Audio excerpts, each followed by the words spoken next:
오늘 우리에게 주시는 하나님의 말씀은 민수기 31장 13절부터 24절 말씀입니다. 민수기 31장 13절부터 24절 말씀입니다. 구약 성경 249면에 있습니다. 모세와 제사장 엘르아살과 회중의 지도자들이 다 진영 밖에 나가서 영접하다가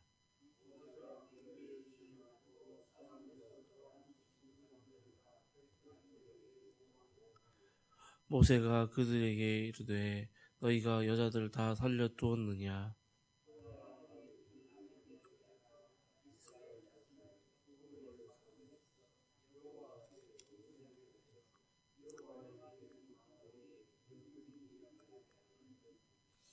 그러므로 아이들 중에서 남자는 다 죽이고 남자와 동침하여 사내를 아는 여자도 다 죽이고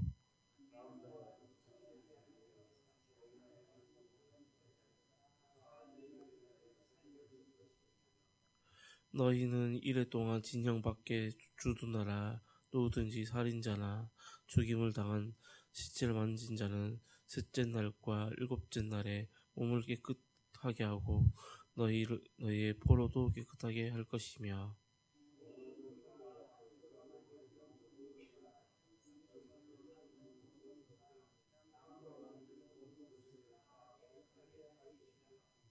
제사장 엘르아살이 싸움에 나갔던 군인들에게 이르되 이는 여호와께서 모세에게 명령하신 율법이니라.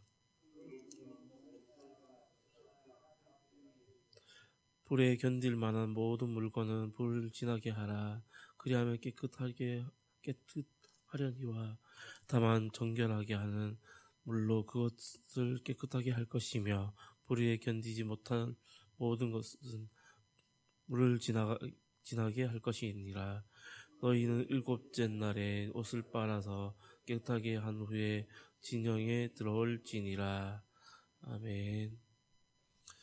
오늘 본문을 보면 전쟁터에서 살아 돌아온 이스라엘 군대는 모세와 백성의 영접을 받습니다. 하지만 즉시 모세의 책망을 듣습니다. 그 이유는 이스라엘 군대가 전쟁의 수칙을 지키지 않았기 때문이라고 합니다. 특히 모세가 지적한 잘못은 남자와 동침한 여인을 포로로 잡아온 것입니다. 이어 군사들과 전쟁 비품들을 깨끗하게 하는 절차가 설명되어 있는데 이는 사체와 접촉으로 오염되었기 때문입니다. 이것은 전쟁 후 군사들의 복귀 의례라고 할 수 있습니다. 오늘 본문을 살펴보면 미디안 족속은 원래 가나안 족속이 아님에도 불구하고 진멸의 대상으로 지정되었습니다. 따라서 미디안 전쟁은 준헤렘 전쟁이라고 할 수 있습니다. 그래서 본문 15절부터 18절을 보면 모세는 이스라엘 군대에게 엄청나게 화를 내는 모습을 볼 수가 있습니다. 앞서 발람의 꾀를 쫓아서 이스라엘 백성이 여호와를 떠나서 보호를 숭배하는데 빠지게 한 장본인들이었습니다. 오냐던 모세는 격분하여 미디안 여인들을 다 심지어 사내를 모르는 여자들 외에는 다 죽이라고 명령한 것입니다. 이 죄는 단순한 죄가 아니었습니다. 엄중한 죄였기 때문에 모세는 똑같은 죄로 인하여 넘어질까 걱정이 되었던 것입니다. 심지어 남자아이까지 다 죽이라고 명령하였습니다. 이것은 한편으로는 인간적인 마음으로 보면 그리고 마음과 생각을 하면 너무한 것 아니냐, 너무한 결정이 아니냐고 할 수 있습니다. 하지만 사람의 생각이 아니라 오직 하나님의 관점에서 생각한다면 달리 이해할 수가 있습니다. 죄를 심판하시는 하나님을 인정하지 않는 이런 하나님을 경노시키는, 즉 격분시키는 행위라고 할 수 있습니다. 그렇기에 여기서 책임자는 모세가 아니라 오직 하나님께서 다 책임지시기 때문에 이 모든 것을 하나님께서 모두 남자를 모르는 다 여자를 제외한 나머지 다 죽이라고 명령하셨던 것입니다. 성도 여러분, 죄의 결과는 결국은 사망입니다. 그 사망, 만일 우리 죄 가운데, 우리 가운데에 들어오면 그것을 철저하게 남김없이 다 떨쳐버려야 합니다. 만일 그 조금이라도 틈을 준다면 그 죄는 우리에게 역사하여서 하나님과 멀어지게 하게 될 것입니다. 그뿐만 아니라 우리를 죽이는 큰 무기가 되어 우리의 인생을 쪼여와 우리를 파멸의 길로 인도하게 될 것입니다. 그렇기에 우리는 날마다 철저하게 작은 죄라고 간과하지 말고 철저하게 떨쳐버리는 자들이 되기를 소망합니다. 그리고 본문 19절부터 21절을 보면 모세는 돌아온 군인들에게 정결 예식을 하라고 명령하고 있습니다. 이때 돌아온 군인들은 진영 밖에서 일주일 동안 주둔시켰습니다. 왜 진영 밖에서 주둔하라고 명령하였을까요? 그 이유는 죽음에 접촉하여 부정하게 되어 몸을 깨끗하게 하기 위함이었습니다. 심지어 포로라고 예외는 아니었습니다. 정결하게 된 후 그들의 거룩한 무리에 함께할 수 있는 자격을 얻게 되었습니다. 모두 정결하게 된 후 그들은 거룩한 무리에 함께할 수 있었고 있는 자격을 얻게 되어서 그래서 이 정결 예식을 하려고 명령하였던 것입니다. 승리하고 돌아온 군인들은 얼마나 빨리 집에 들어가고 싶었겠습니까? 하지만 그들은 부득이하게 정결 예식이 끝나기 전까지는 진영 밖에서 머물러야 했던 것입니다. 이처럼 우리는 죄를 가지고는 절대로 거룩한 무리에 들어갈 수가 없는 자들입니다. 그렇다면 이 죄를 어떻게 해야 될까요? 방법은 아주 간단합니다. 우리 스스로 우리의 죄를 자복하고 회개하면 끝이 되는 것입니다. 요한일서 1장 9절을 보면 이렇게 나와 있습니다. 만일 우리가 우리 죄를 자백하면 그는 미쁘시고 의로우사 우리 죄를 사하시며 우리를 모든 불의에서 깨끗하게 하실 것이요. 아멘. 우리의 죄를 신부나 주교에게 말할 것 없이 우리는 직접적으로 주님께 고백만 하면 되는 것입니다. 이 방법이 얼마나 간단합니까? 하지만 이 간단한 방법 또한 쉽게 용기를 내는 것이 참 어렵습니다.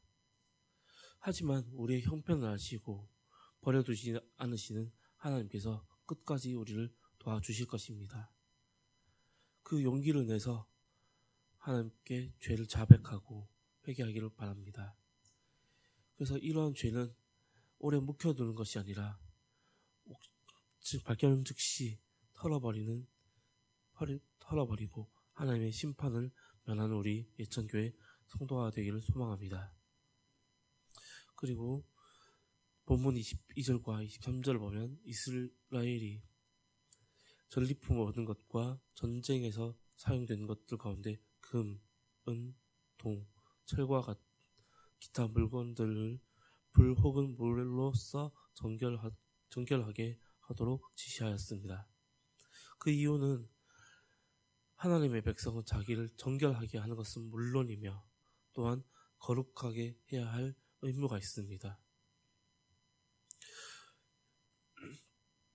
여기서 중요하게 생각해야 될 것은 우리는 하나님의 백성입니다. 그의 백성으로서 소유한 물건도 거룩하게 해야 할 뿐만 아니라 거룩한 용도로 사용해야 하는 것입니다. 하나님께서 주시는 이 모든 만물을 자기 마음대로 사용해서는 안 되는 것입니다. 그 목적에 합당하게 맞게 사용해야 하며 그 뜻을 분별하여서 사용하는 성도가 되기를 소망합니다. 아무리 자기 수중에 있다고 해서 마음대로 사용하는 것이 아니고 우리의 것이 아닙니다. 원래 하나님께서 우리에게 다 주셨던 것입니다. 그리고 하나님의 것이기 때문에 하나님께서 그 나머지의 것을 도로 찾는 날이 올 것입니다. 그날이 오기 전에 우리는 관리자의 책임으로서 수행을 다하며 또한 책망받는 일이 없기를 소망합니다. 그래서 고린도전서 10장 31절 보면 너희가 먹든지 마시든지 무엇을 하든지 다 하나님의 영광을 위하라고 권면하고 있습니다. 그러나 우리는 자신에게 있는 모든 것으로 하나님을 기쁘시게 할 수 있지만 또한 반대로 마귀도 기쁘게 할 수 있습니다. 그래서 더욱더 하나님께서 주시는 모든 것을 우리는 허비하는 것이 아니라 오히려 더욱더 하나님께서 주신 것으로 값지게 여기고 또한 하나님의 영광을 위해서 주의 영광을 위하여 사용하는 우리 모두가 되기를 소망합니다. 말씀을 읽겠습니다. 죄는 날마다 어디서나 어떠한 형태로 오든지 이러한 죄들은 절대로 타협해서 절대로 안 됩니다. 그 죄가 들어오면 바로 그 자리에서 죄를 자복하고 회개하기를 바랍니다.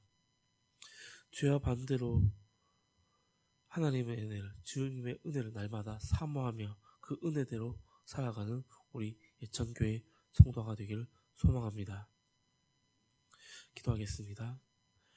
우리와 날마다 임마누엘 동행하여 주신 하나님, 그 은혜에 감사합니다. 주님, 우리의 삶에서 죄가 어떠한 형태로 어디서 올지 알 수는 없습니다.